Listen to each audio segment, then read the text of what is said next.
ಕೊನೆಗೂ ಕೂಡ ಪಕ್ಷನಿಷ್ಠನಿಗೆ ಪಟ್ಟವನ್ನು ಕಟ್ಟುವುದಕ್ಕೆ ಕಾಂಗ್ರೆಸ್ನ ವರಿಷ್ಠರು ನಿರ್ಧರಿಸಿದ್ದಾರೆ. ಅರ್ಥಾತ್ ಡಿಸಿಎಂ ಡಿಕೆ ಶಿವಕುಮಾರ್ ಸಿಎಂ ಆಗಿ ಅಧಿಕಾರವನ್ನು ಸ್ವೀಕರಿಸುವುದಕ್ಕೆ ರೆಡಿಯಾಗಿದ್ದಾರೆ.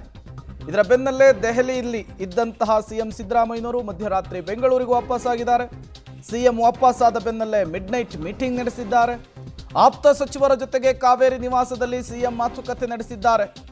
ಸದ್ಯ ಸಿಎಂ ಜೊತೆಗೆ ಆಪ್ತ ಸಚಿವರು ಕೂಡ ಆಗಮಿಸಿದ್ರು. ದೆಹಲಿ ಬೆಳವಣಿಗೆ ಮುಂದಿನ ನಿರ್ಧಾರದ ಬಗ್ಗೆ ಸಿಎಂ ಆಪ್ತ ಸಚಿವರುಗಳ ಜೊತೆಗೆ ತಮ್ಮ ಬಣದ ಸಚಿವರುಗಳ ಜೊತೆಗೆ ಚರ್ಚೆಯನ್ನು ನಡೆಸಿದ್ದಾರೆ ಅನ್ನೋದು ಗೊತ್ತಾಗ್ತಾ ಇದೆ. ಇನ್ಫ್ಯಾಕ್ಟ್ ಡಿಸಿಎಂ ಮತ್ತು ಸಿಎಂ ಅನ್ನ ದೆಹಲಿ ಕರೆಸಿದಾಗಲೇ ಒಂದು ಕ್ಲಿಯರ್ ಮೆಸೇಜ್ ಸಿಕ್ಕಿತ್ತು.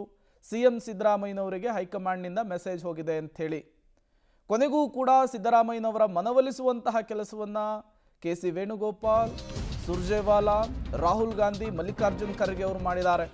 ರಾತ್ರೋರಾತ್ರಿ ಸಿಎಂ ಸಿದ್ದರಾಮಯ್ಯ ನಿವಾಸಕ್ಕೆ ಶಾಸಕರ ದಂಡು ಬಂದಿತ್ತು. ಸಿಎಂ ನಿವಾಸಕ್ಕೆ ಸಿಎಂ ಜೊತೆಯಲ್ಲಿಯೇ ಗೃಹ ಸಚಿವರು ಬಂದಿದ್ದರು, ಪರಮೇಶ್ವರ್ ಅವರು, ಕೈಗಾರಿಕಾ ಸಚಿವ ಎಂ ಬಿ ಪಾಟೀಲ್ರು ಬಂದಿದ್ದರು, ಆರೋಗ್ಯ ಸಚಿವ ದಿನೇಶ್ ಗುಂಡೂರಾವ್, ಕೃಷ್ಣ ಬೈರೇಗೌಡ, ಸಚಿವ ಎಂ ಸಿ ಸುಧಾಕರ್, ಶಾಸಕ ಅಶೋಕ್ ಪಟ್ಟಣ್ಣು, ರಿಜ್ವಾನ್ ಹರ್ಷದ್ದು. ಸಿಎಂ ಆಗಮನಕ್ಕೂ ಮುನ್ನ ಕಾವೇರಿಗೆ ಸಚಿವ ಆರ್ ಬಿ ತಿಮ್ಮಾಪುರ್ ಕೂಡ ಭೇಟಿ ಕೊಟ್ಟಿದ್ರು. ಆಪ್ತ ಸಚಿವರುಗಳ ಜೊತೆಗೆ ದೆಹಲಿ ಮಟ್ಟದಲ್ಲಾದಂತಹ ಬೆಳವಣಿಗೆಗಳ ಬಗ್ಗೆ ಚರ್ಚೆಯನ್ನು ನಡೆಸಿದ್ದಾರೆ. ಜೊತೆಗೆ ಮುಂದಿನ ಬೆಳವಣಿಗೆಗಳು, ಮುಂದಿನ ಹೆಜ್ಜೆ ಎಲ್ಲದರ ಬಗ್ಗೆಯೂ ಕೂಡ ಚರ್ಚೆಯನ್ನು ನಡೆಸಿದ್ದಾರೆ ಅನ್ನೋದು ಗೊತ್ತಾಗ್ತಾ ಇದೆ. ಇನ್ಫ್ಯಾಕ್ಟ್ ಎರಡೂವರೆ ವರ್ಷಕ್ಕೆ ಅಧಿಕಾರ ಹಂಚಿಕೆಯ ಸೂತ್ರವನ್ನು ಹೆಣೆಯಲಾಗಿತ್ತು. ಈಗ 3 ವರ್ಷಗಳ ಕಾಲ ಸಿದ್ದರಾಮಯ್ಯನವರು ಆಡಳಿತವನ್ನು ನಡೆಸಿದ್ದಾರೆ.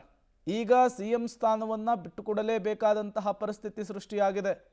ಸಿಎಂ ಸ್ಥಾನವನ್ನು ಬಿಟ್ಟುಕೊಡುವುದಕ್ಕೆ ಹಲವು ಕಂಡೀಷನ್ಸ್ಗಳನ್ನು ಕೂಡ ಸಿದ್ದರಾಮಯ್ಯನವರು ವರಿಷ್ಠರ ಮುಂದಿಟ್ಟಿದ್ದಾರೆ ಅನ್ನೋದು ಗೊತ್ತಾಗ್ತಾ ಇದೆ. ಇದರ ಬೆನ್ನಲ್ಲೇ ಶುಕ್ರವಾರ ಬಹುತೇಕ ರಾಜ್ಯದ ನೂತನ ಸಿಎಂ ಆಗಿ ಡಿಸಿಎಂ ಆಗಿರುವ ಡಿಕೆ ಶಿವಕುಮಾರ್ ಸಿಎಂ ಆಗಿ ಪ್ರಮಾಣ ವಚನವನ್ನು ಸ್ವೀಕರಿಸುವುದು ಫಿಕ್ಸ್ ಆದಂತಾಗಿದೆ. ಇವತ್ತು ಮಧ್ಯಾಹ್ನ ದೆಹಲಿಯಲ್ಲಿರುವಂತಹ ಡಿಕೆ ಶಿವಕುಮಾರ್ ಕೂಡ ಬೆಂಗಳೂರಿಗೆ ಬರ್ತಾರೆ. ಮತ್ತೊಂದು ಕಡೆ ರಣದೀಪ್ ಸಿಂಗ್ ಸುರ್ಜೇವಾಲಾ, ಕೆ.ಸಿ. ವೇಣುಗೋಪಾಲ್ ಕೂಡ ಅವರ ಜೊತೆಗೆ ಬರ್ತಾರೆ. ಮತ್ತಷ್ಟು ಮಿಂಚಿನ ಬೆಳವಣಿಗೆಗಳು, ಮತ್ತಷ್ಟು ಮಿಂಚಿನ ಚಟುವಟಿಕೆಗಳು ರಾಜ್ಯ ಕಾಂಗ್ರೆಸ್ನಲ್ಲಿ ನಡೆಯೋದಕ್ಕಿದೆ. ಡೀಟೇಲ್ಸ್ ಅನ್ನು ಕೊಡೋದಕ್ಕೆ ನಾಗೇಶ್ ನೇರ ಸಂಪರ್ಕದಲ್ಲಿ ಜಾಯಿನ್ ಆಗಿದ್ದಾರೆ. ನಾಗೇಶ್, ಕೊನೆಗೂ ಕೂಡ ಪಕ್ಷನಿಷ್ಠನಿಗೆ ಪಟ್ಟಾಭಿಷೇಕವನ್ನು ಮಾಡೋದಕ್ಕೆ ವರಿಷ್ಠರು ನಿರ್ಧರಿಸಿದ್ದಾರೆ. ನಿನ್ನೆ ತಡರಾತ್ರಿ ದೆಹಲಿಯಿಂದ ಬಂದ ಬಳಿಕ ಸಿಎಂ ಸಿದ್ದರಾಮಯ್ಯನವರು ಮೀಟಿಂಗ್ ಅನ್ನು ಕೂಡ ಮಾಡಿದ್ದಾರೆ. ಈ ಮೀಟಿಂಗ್ನಲ್ಲಿ ಯಾರ್ಯಾರು ಭಾಗಿಯಾಗಿದ್ರು, ಏನೆಲ್ಲ ಚರ್ಚೆ ಆಗಿತ್ತು, ಎಕ್ಸ್ಪ್ಲೇನ್ ಮಾಡಬಹುದಾ ಅಂತ ಹೇಳಿ?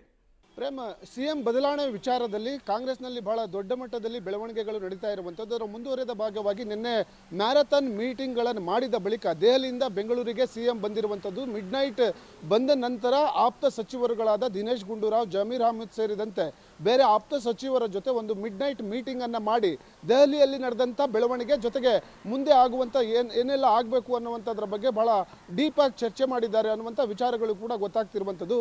ಮಿಡ್ ನೈಟ್ ಆಪ್ತ ಸಚಿವರ ಜೊತೆ ಮಾತನಾಡಿರುವಂಥ ಸಭೆ ಏನಿತ್ತು, ಆ ಸಭೆಯಲ್ಲಿ ದೆಹಲಿಯಲ್ಲಿ ಏನೆಲ್ಲ ಚರ್ಚೆ ಆಯಿತು, ಏನೆಲ್ಲ ಮುಂದಿನ ಬದಲಾವಣೆಗಳಾಗುತ್ತೆ ಅನ್ನುವಂಥದ್ರ ಬಗ್ಗೆ ಆಪ್ತ ಸಚಿವರ ಜೊತೆ ಸಮಾಲೋಚನೆಯನ್ನು ಮಾಡಿದ್ದಾರೆ. ಮತ್ತು ಮುಂದೆ ಯಾವ ರೀತಿ ನಡೆದುಕೊಂಡು ಹೋಗಬೇಕು ಅನ್ನುವಂಥದ್ರ ಬಗ್ಗೆ ಸಾಕಷ್ಟು ಆಪ್ತ ಸಚಿವರಿಗೆ ಸೂಚನೆಯನ್ನು ಕೊಟ್ಟಿದ್ದಾರೆ ಸಿಎಂ ಅನ್ನುವಂಥದ್ದು ಕೂಡ ಈಗ ಗೊತ್ತಾಗ್ತಿರುವಂಥದ್ದು. ಪ್ರೇಮ್, ಬಹುತೇಕ ಗುರುವಾರ ಸಿಎಂ ಸ್ಥಾನಕ್ಕೆ ಸಿದ್ದರಾಮಯ್ಯನವರು ರಾಜೀನಾಮೆಯನ್ನು ಸಲ್ಲಿಸುವಂತಹ ಸಾಧ್ಯತೆ ಇದೆ.